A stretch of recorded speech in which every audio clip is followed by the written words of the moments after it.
All right, everybody, welcome back to the home offices. I'm Brad Harris, your professor for this course. Today, I've got a really special guest that's going to join us. It's Harvard Business School professor, Laura Huang.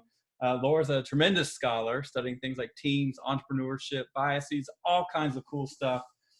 She's recently published this really awesome book called Edge. We're going to talk about some of the things in there today. Thanks for joining me, Laura. I guess Such a pleasure. Thank you for having me. Yeah, so we've known each other for almost, this is going to sound crazy, like almost 10 years now. I know, it is crazy. We've known each other a long time. Yeah, so we knew each other before we had our first real professor jobs. And we didn't really, you probably knew what you were doing a little bit more than I did, but we were still kind of lost out there trying to learn and I think maybe you found your edge a little bit. We're going to talk about that going forward. So you've got this really interesting background that I want our viewers, our students to know about, both personally and professionally. Professionally, what have you done? You've been a high school math teacher. You've been an investment banker. You've been a consultant, an engineer. How did you get to this point of being a professor after all that? You know, I was just somebody who, like my whole life, I never knew what I wanted to be when I grew up. There's like some people who, when they were 5 years old, they're like, I've wanted to be a chemist since I was 5 years old. And, you know, and I'm just not one of those people. Like I whenever I got asked that question, it would like change based on my mood or what I was studying at the time that I liked, that I happened to like at that time. So, you know, even when I was trying to pick a major, I wasn't sure what I was going to major in. So I think part of it is that like every time something else came along, I was like, oh yeah, that seems like it would be something fun to try, something fun to do, and sort of did it. And so now, you know, after 4 or 5 different professions, here I am as a professor, and I still don't know if this is what I want to do when I grow up. So, you know, I think it's like, I think we put a lot of pressure on ourselves to sort of determine, like, know really early what we want to do, but it's often not sort of like that. So I was an engineer by training, but only because I happened to really like math and wasn't sure what to major in. So I majored in engineering, realized at some point that I was actually a really bad engineer, that I was sort of just brute forcing it. Then worked in marketing for a little while, went to business school. After business school, I ended up going into investment banking, mainly because I had a ton of student loans to pay off. And I kept asking everyone, like, what's the quickest way to pay off student loans? And everyone just said, like, go into investment banking. And I don't know if I've ever told you the story, but one of my friends was like, oh, everyone just kept saying, like, go into iBanking, go into iBanking. And I was like, I remember turning to one of my friends being like, wow, this internet banking thing is really a big deal. Like, I had no idea that I even stood for investment banking, which is how clueless I was. But then, you know, worked in investment banking for a few years and just sort of stumbled upon, you know, going into academia. So that's sort of how it was really not linear. Yeah. Well, I don't think I share the successful path, but, or I have a different path, but I also kind of wandered into this field of management professor. Probably a lot of us might have taken that path. Okay. So by the way, I think internet banking is going to be a thing. So like, it seems like it's going to be a thing. So yeah, you stay focused on that. Yeah, I know. All right. So you also have this impressive breadth academically on all the things you study. So biases in healthcare treatment, investor decision-making, groups, teams, like, so you're also sort of a wreck when it comes to research identity. I am. I think this is like a theme in my life. Like, I just can't really, I mean, I study decision-making to some extent, but like, obviously I'm not very good at making decisions. But I think the sort of way that I've thought about my research in a lot of ways, I mean, a lot of it is informed by things that I've seen in the workplace. You know, I think what I largely have been studying for the last decade or so is disadvantaged, people who are underestimated, and the sort of ways in which it's very much about perceptions and signals and cues that drive outcomes. So when, one of the reasons I started studying this is that, I mean, there's two sort of aspects to this. The first is like, I started out studying gut feel, like how do people use their gut feel in decisions? And, the reason I started studying that is when I was working in investment banking, actually, one of my very the VP basically said to me, like, look, we're going to do this. We need to do this merger. There's these two companies, this company that's our client, and they're trying to decide whether to acquire company A, B, or C. So it was this mergers and acquisitions thing. And they said, we need you to put together this model to figure out whether or not we should acquire company A, company B, or company C. And so my team and I basically went off for, 2 months putting together this model of which company they should acquire, with different like interest rates, different states of the world, all sorts of different variables. And we presented this to the VP and said, like, here's our model. Here's what we found. We found that we should be acquiring company B. And he said, turned to us and he said, well, that was a really impressive presentation and this model is clearly really well thought out, but actually we already decided that we're going to acquire company A. So can you now go and redo your model to make it say company A? And so I sort of like that first project, it was so impactful because it was one of these things where you had worked so hard on something and then you realize that they had already made the decision 2 months ago. And that's how we make decisions sometimes. We have this like gut feel or we have this instinct and we make the decision and then we post hoc rationalize what that decision is. And so that was sort of one of the things that really inspired me to start studying decision making, biases, gut feel. And what really tied that together was, and how it really became a lot of my research in terms of like bias and disadvantage and being underestimated, is that hidden within a lot of these decisions is we're making these decisions based on perceptions and signals and not necessarily like the hard data, the numbers. And so, even I remember like growing up, my parents who were immigrants, they were all through my childhood were getting kind of turned down for promotion after promotion after promotion and like getting turned down for job after job after job. And I remember in one instance, my dad, he was now he'd gotten turned down for this promotion and his boss, he was actually doing the job of his boss who had gotten promoted over him because his boss actually wasn't qualified to do that job. And so my father was actually doing that job for him. And I remember asking him, I said, why do you think you didn't get this promotion? And he said, I don't know, it's probably because of my accent or something, or the way that I communicate. And so then later on, one of the first projects that I did when I entered academia was looking at, are people being discriminated against based on things like accents? And found that, yes, overwhelmingly they are. And then I sort of said, are they being discriminated against gender and race and ethnicity and class and religion and all sorts of sort of things that really impacts these sort of decisions. So that's sort of how the research came together. It's always been questions that I've had or things that I've experienced or seen and then have wanted to sort of test and do in my own research. Yeah, so it's kind of that old saying, research is me search a little bit. A little bit, yeah. And it's and because like me has been so random across different things, I think a lot of my research, I'm like, oh, I want to study that and that and that. And so, but I think the overarching thread has been just this aspect of so much of success and decisions and outcomes are based not on what we think are like the hard data, but it's really based on sort of soft things. Yeah, I like that you also are very direct in the book about talking about the role of others' perceptions. And, it's messy, and our students, they always want to know, like our MBA students, what should I be doing to do this? Like, what are the behaviors to influence others? And we give them this great stuff, but it's a lot more effective when you take some time to think about like where someone else is starting from and how they're. Yeah, absolutely. So I thought this was so cool. Like the early part of the book, you write about this meeting you had with Elon Musk, and it was sort of almost a disaster. So Elon's kind of cool. I've got some cooler stories. Like once I rode in an elevator with Dave Grohl, and I was too scared to say anything, but it happened. Tell us about this meeting with Elon Musk.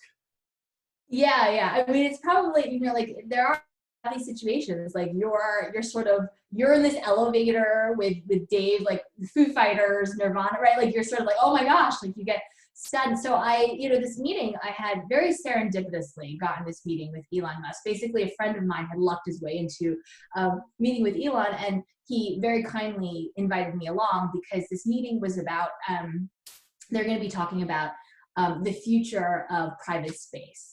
And I was doing some research at the time on the emergence of the private space industry as sort of like entrepreneurial firms. And so we basically had done a ton of preparation in order to like meet with Elon to talk about his company SpaceX, which he was the founder of. But we had also researched everything about him, his all of his former prior companies, his current companies, Tesla, SpaceX, everything. So we put in a lot of work into preparing for this meeting. We had even prepared a gift for him coming in. I mean, we had just done our homework. And so we were getting ready to meet with him, and we get to his office, and he looks at me, and within 30 seconds, without me, I hadn't even said a word at this point, he looks at me and he says, he basically says, no, like get out of my office. So the very first word he said to me was no, and then get out of my office. And I'm thinking to myself, I haven't even said anything. Like, what do I do here? Do I thank him for his time? Do I just turn around and leave? So I was sort of like in shock at that point, like not sure what was happening. And so I just started laughing because I was nervous, right? And that's what I sort of do when I get nervous. I giggle like a schoolgirl. So I started laughing, and he was sort of stunned that I was like laughing at him because I'm sure he doesn't have very many women standing in front of him laughing in his face. And so then he starts laughing. And I have no idea why he started doing that, but like, you know, he was probably uncertain about what was happening. So I'm laughing at him, he's laughing at me. And it was just so surreal because this man is Elon Musk that I'm laughing at. And I realized during this laughter that he actually wasn't looking at me. He was looking at the gift that we were holding, and I realized that it wasn't wrapped. This gift wasn't wrapped. And I realized that he thought that that it was a product prototype and that we were entrepreneurs trying to pitch him. And, you know, and of course, like his default reaction has to be no. He's asked all the time for money and for like people who want introductions and all these sorts of things. And so as I'm realizing this, I sort of like sputter through my laughter. I'm like, oh, you think we're entrepreneurs? And he's like, aren't you? And I'm like, no, you think we want your money? And he's like, don't you? And I said something along the lines of like, what, like you have money or something? And he thought that was hilarious that I was like sort of saying like, you don't have any money. Why would I be asking you for money? And so then he was like laughing, and then he was like, okay, please. He's like, okay, come on into my office. And so, you know, I start the book out with that story because, you know, a lot of times we're at a disadvantage where the odds are sort of stacked against us. We have somebody who's saying no to us, and we have to figure out very quickly how to sort of flip things in our favor. And we were able to create an edge, gain an edge over one of the richest, most powerful people in the nation. And by the end of the meeting, he was actually offering us the very things that he was so adamantly saying no to us about. He was sort of giving us resources and offering introductions to people in his network. And it was just sort of one of those things that looking back, you know, we were able to kind of turn into our advantage. That's wild. So your new default is just to laugh whenever you get uncomfortable and hope. Well, I mean, the thing is, like, you know, part of what I talk about in the book is like everyone has like their own thing, right? And you have to learn. I mean, if you were to giggle like a schoolgirl, Brad, in Elon Musk's face, I think it would not have gone the same way for you, I dare say. But I don't know, who knows? I mean, so there's like different people have different things. And so, you know, I talk about how do you how do you cultivate that? How do you realize, and it's not just about that, like that's just sort of one example of something that ended up okay, but my default is not to just giggle and laugh. I've learned over time that that doesn't work in every situation. All right. So I'm glad we clarified, just so that Yeah, anybody yeah. watching doesn't Right, right. All right. So I'm based in Texas right now. There's all kinds of Texas paraphernalia behind me. Like Dirk Nowitzki. Yeah, Dirk Nowitzki. I won't go through everything here on the wall. I also have a bunch of kids that currently are my roommates here at this house, and we Yeah. occasionally take these road trips. And little kids have to go potty all the time. You've probably remember this from your own experience. And in the book, you write about this place that's very famous in Texas called Buc-ee's, and it's Yeah, yeah. to call it a gas station is a total disservice, but it's a Mm-hmm. really bizarre place with immaculately clean bathrooms and all kinds of other stuff. Um, how did a gas station make its way into your book? Yeah, it's so funny because like I love how you see this and you're like, of course, Buc-ee's, but like so many people read my book and they have no idea what Buc-ee's is, and in fact I hadn't heard of Buc-ee's either, but I was taking a road trip. My husband and my kids and I were taking a road trip through Texas, and my mother-in-law, who lives in Houston, as we were leaving, kind of shouted at us. She was like, "Don't forget to stop at Buc-ee's." And I was like, "What? Like, what is?" And my husband's like, "Don't worry about it. Just get in the car." And so we're in the car, and I sort of forgot about it. And then we see this sign for like Buc-ee's, and I mean, I gotta tell you, when we stopped at Buc-ee's, like at first I was sort of like, what is this place? By the time we left, I was so enamored with this place. I spent the next 2 hours like researching Buc-ee's, the founders of Buc-ee's, like going through all of this. So I was like, I mean, this place was like a magical kingdom. I mean, I was so taken by Buc-ee's. And so I wrote about it in the book because I talk about one of the first things that I talk about is how we often don't spend time or we don't recognize what our basic goods are. Like in order to, you know, we sort of talk about like what are our strengths and what are our weaknesses, but we don't think about like what are those 2 or 3 core things that make us who we are? What are those elemental things? And I talk about how Buc-ee's, like, it's a gas station, but when the founders of Buc-ee's were first starting out, they sort of were like, okay, well, why do people go to gas stations like in Texas? Why do they, you know, if you're on a road trip, and you stop at a gas station, why are you doing that? I mean, obviously you stop there because you want gas, right? But also you stop there because a lot of times it's for bathrooms. And in Texas, as my mother-in-law told me, that it's also for ice, for your Dr. Pepper, right? You want like, or your cooler or whatever. And so like Buc-ee's, their core goods, their like basic goods are making sure anyone who stops at a gas station has gas, super clean bathrooms, and ice. And those are those 3 things that keep people coming back to Buc-ee's. Like they started off with that. I mean, this was a gas station that was voted like best cleanest bathrooms in America. You know, there's like 60 stalls when you walk in. I mean, the place sort of glows and beams when you walk into it. And now they have their own like line of food and like stuffed animals and T-shirts with puns on them that I like would recite like for the rest of the road trip.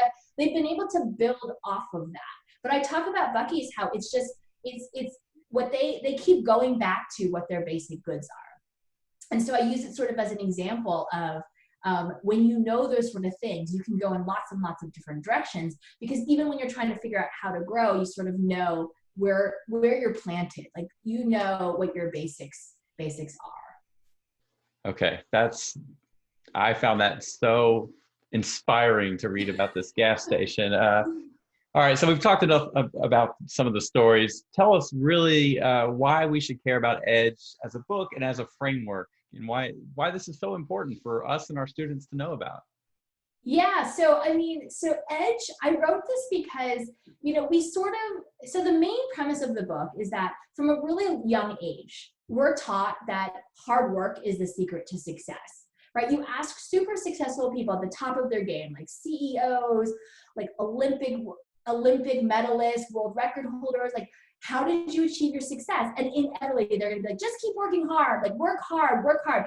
Hard work, we have such a love affair with hard work and grit, right? We talk all the time about just like, keep going, be hard work, put in the effort.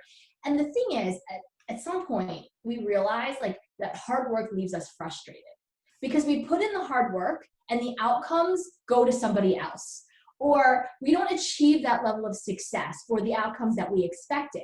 That hard work, I mean, hard work is critical. I would never say that hard work isn't critical, but hard work alone is often not enough. And that's because of these perceptions and signals and cues that I talked about before that, a lot of times the outcomes and success are being dictated by others and their perceptions and their stereotypes. And so this book was really around how do we flip those obstacles and that adversity and those stereotypes that others might have about us? How do we flip them in our favor so that we can create our own edge? And it's because, some people just naturally have an advantage, but others don't. And so I wanted to write a book about how we could empower ourselves to create our own advantage when we're not one of those people. So Edge is based on a lot of the research that I've done in the last 10 years, but it also, and it's about how do you gain an edge, but Edge actually stands for the framework that it stands for the EDGE. And the E is for enrich. So it's how do you enrich and provide value? And that's what I talked a little bit about in terms of Buc-ee's, is like thinking about your basic goods. And so I talk a lot in the book about how do you think about like constraints and your weaknesses and your strengths and being really authentic with yourself about how you enrich and provide value in any sort of situation.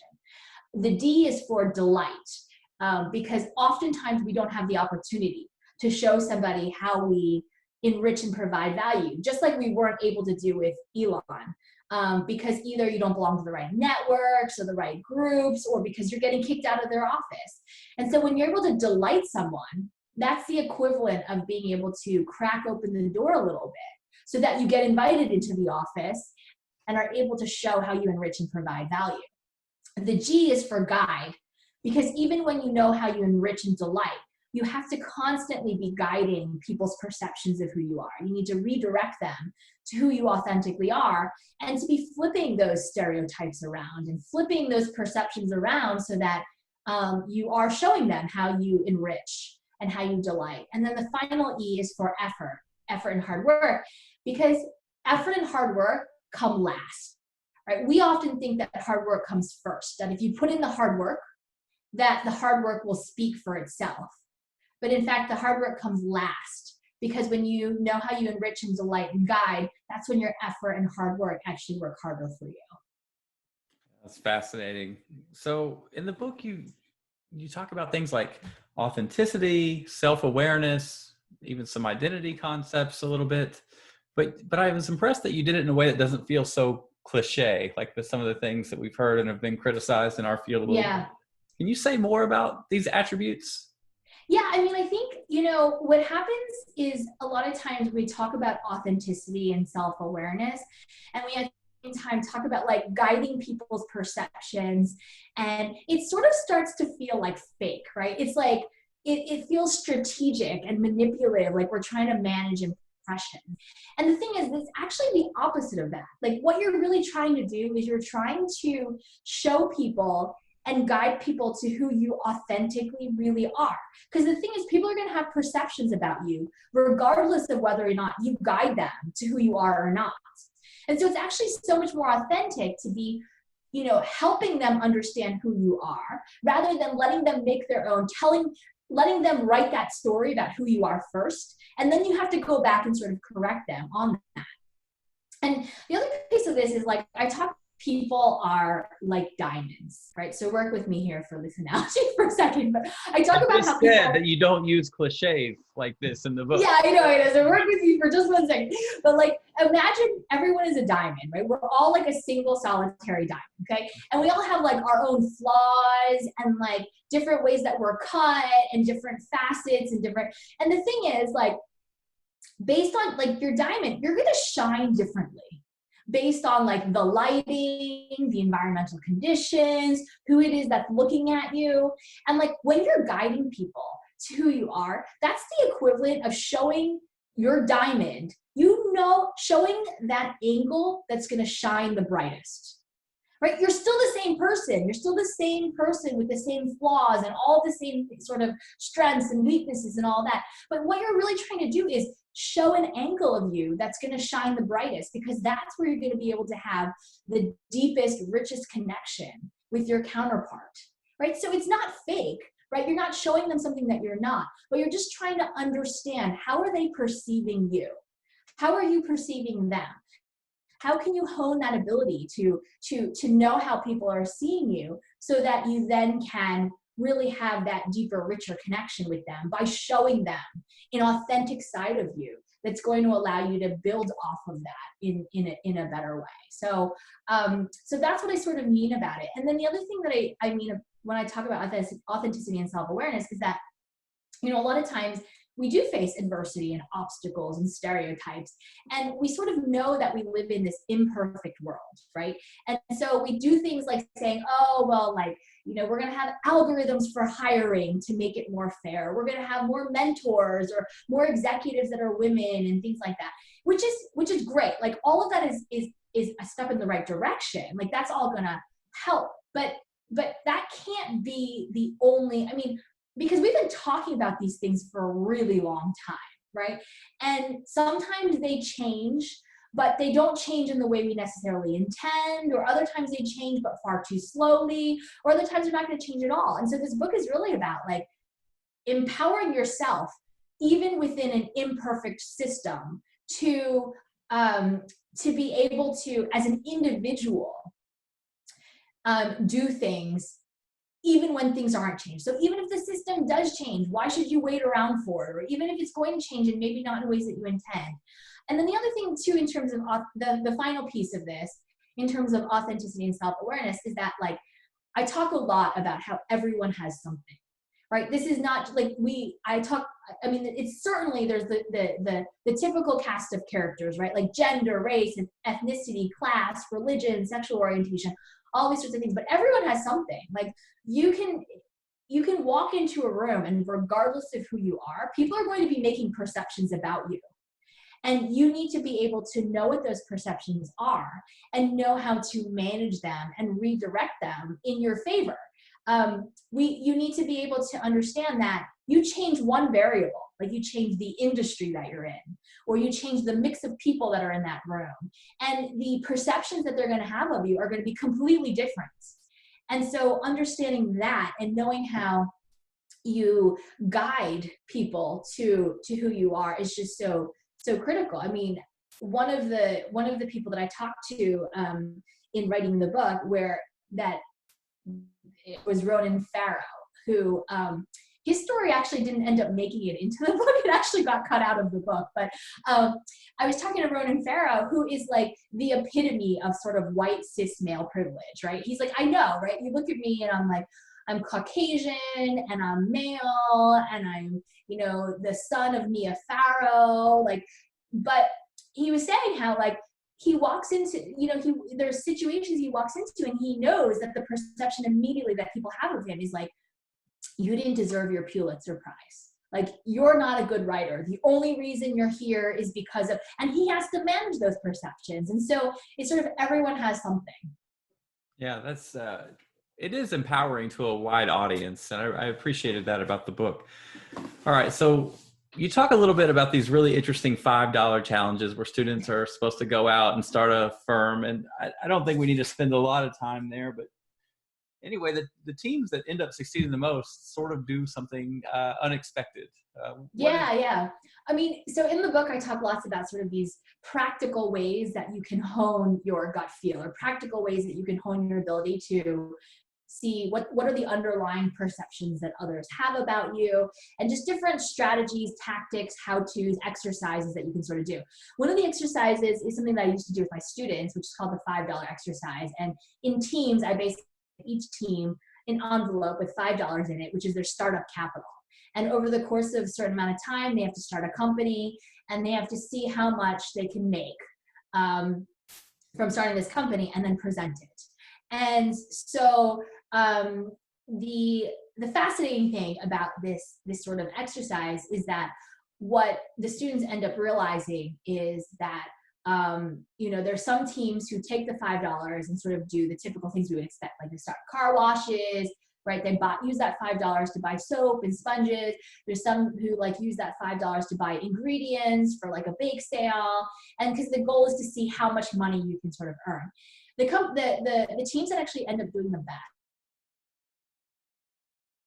are the ones that never use the $5 at all, or don't even open the envelope and don't use the money at all. And so it's sort of, I talk about it as like constraints. Like we often sort of take what we have on hand and we try and do something with it. But the teams who weren't sort of like, the $5 is our startup capital, they didn't use that $5. They didn't feel constrained by that $5. Instead, they did things like, one team would, each of them filmed a short commercial of one of their talents. And then they basically sold tickets to this event where you would learn all of their talents. Like one person, learned how you would learn their sort of skills. Another team did what was called the running dinner, where they basically had, you would sign up for this. You would pay $20 to join this running dinner, where you would get assigned one person's place for appetizer, one person's place for the main course, one person's place for dessert. And you would basically, and it was like helping you network and meet new people. And so you were responsible for providing one meal, and then you would get one course of the meal. And then at the end, they sort of all met up at a bar where you could sort of like re-meet people that you met at each course, right? So there's different sort of ideas, but the point is that those that weren't constrained by the $5 were those that did the best. Yeah, I don't want to spoil the book's lessons here, but this leads you into this really cool connection and relationship you have with Arlen Hamilton, and she's got this really kind of neat, empowering story that she had to overcome a lot of adversity that sort of ties into that $5 challenge. Can you quickly kind of give us a teaser on that story? Yeah, I mean, Arlen has become a really good friend over the years, and she is a woman who, she's a woman, she's Black, she's a lesbian, and at one point she was sleeping in her car and didn't have a home. And she ended up raising her own venture capital fund in a field where it's very hard to get into venture capital. And so, she's really somebody who I see as she's been able to take the disadvantage and really flip it around and create her own advantage, and have this really unique positioning. So her story has just been really powerful to me, especially like when I talk about the $5 sort of exercise and like not even opening up the envelope. One of my favorite things that Arlen's ever said is she said publicly, she's like, you put me at 0 and watch what I can achieve, right? She's somebody who's like, you put me at 0 and watch, because she's not constrained by this sort of things. She's just an incredible woman who has done really big things. Yeah, I stopped when I read that particular quote and just had to think about it, because I guess in a lot of ways, students that had 0, knowing that other students had more than 0, would probably view that as the ultimate constraint. But she had to spin on it that, no, there's no constraints. There's no boundaries here. Yeah, I mean, we often think about things like, who starts on third base and who starts on, there's this person started on third base and we're not counting them equally. Yes, you didn't start on third base. I didn't start on third base. There's nothing we can do about that. And so if I'm starting at home plate and having the swing, but that also gives me an opportunity to hit a home run. But those people starting at third base never have that, are not going to be able to hit that that home run because they're sort of constrained. They're sort of constrained by that. So, the other thing I say is like, you're dealt the hand that you're dealt. And, but that doesn't mean that other people are allowed to tell you that it's a bad hand, right? So, taking that and you get to decide what kind of hand that is, in addition to you getting deciding how you're going to play that hand. Yeah, that's so insightful to me. Okay, so you end the book on this really like sort of odd note. I thought that there's always going to be haters. Thanks, Brad. Yeah. What do I know? Yeah. I'm not very good at interviewing. So You are. You're fabulous. Don't say that. There you go. You're underestimating yourself. Oh, that's right. I'm a diamond. Yes. I'm going to get better, and I'm coming for Ira Glass, and I'm going to have this podcast called like This Brad American Life or something. Yeah. It's going to be good. We're going to have sound. Yeah. But it's a work in progress. Okay, so you end with this note that there's going to be haters. There's always going to be haters, and we're going to get screwed over at some point in time. But that we might have a way to leverage that bad stuff for good. I feel like maybe you've already hit this point, but what was the thinking behind reminding people about the haters and the people that are going to screw us over at the very end of the book? Yeah, I mean, I think like on the one piece of it is that just the whole way writing the book, I wanted to be really realistic. I wanted to be really realistic and honest, and not sort of like, oh, like, it's just about, just be authentic and everything's going to be okay, because that's not going to happen, right?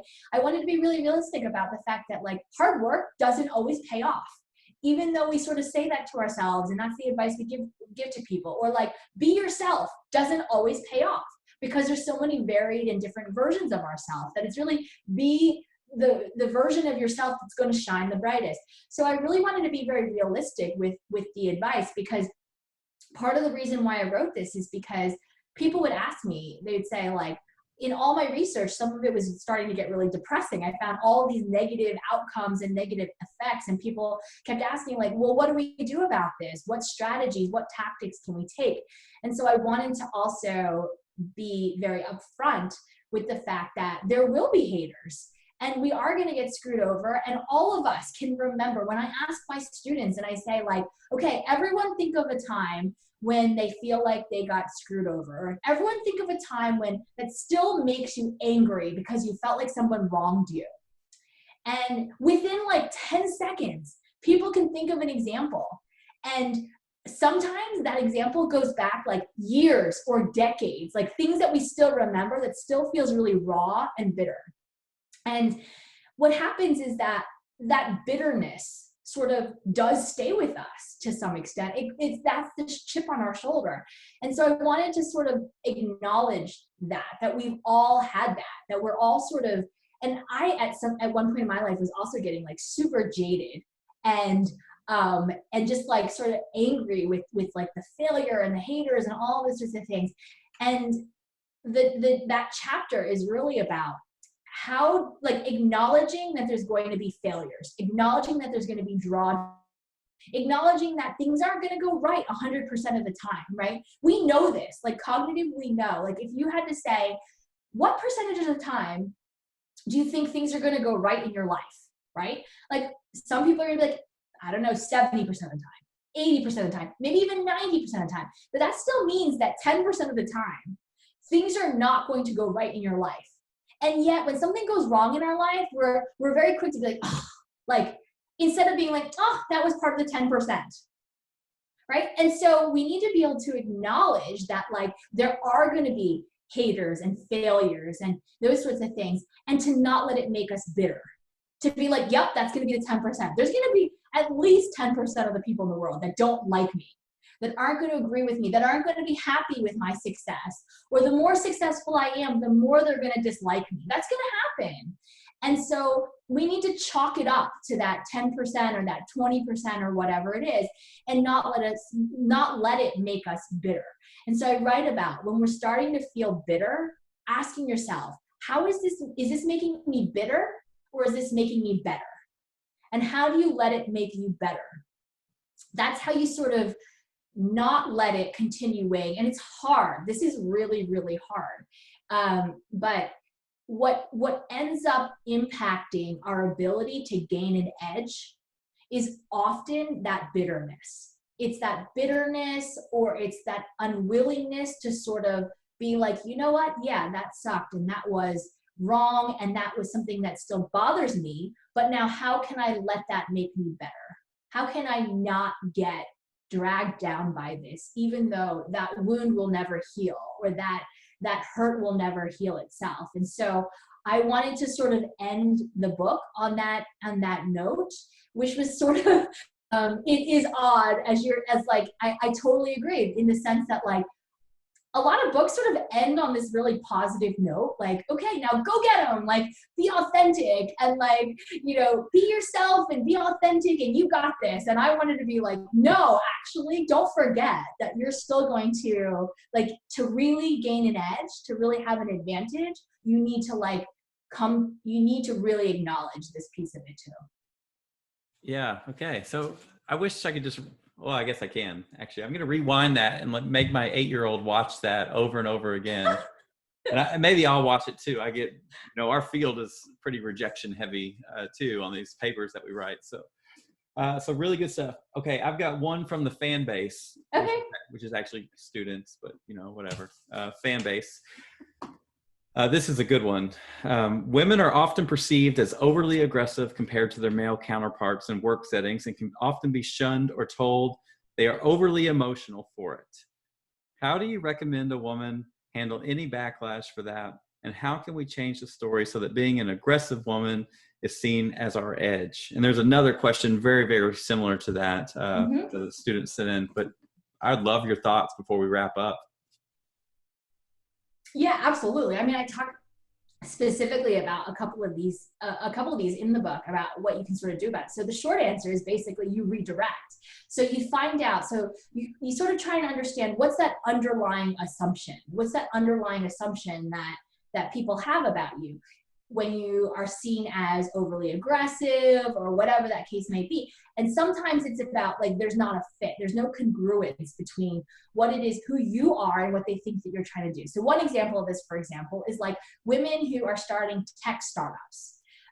When venture capitalists are envisioning tech startup founders, successful tech startup founders, they're picturing some bro in a garage who has dropped out of school and is like super good at coding.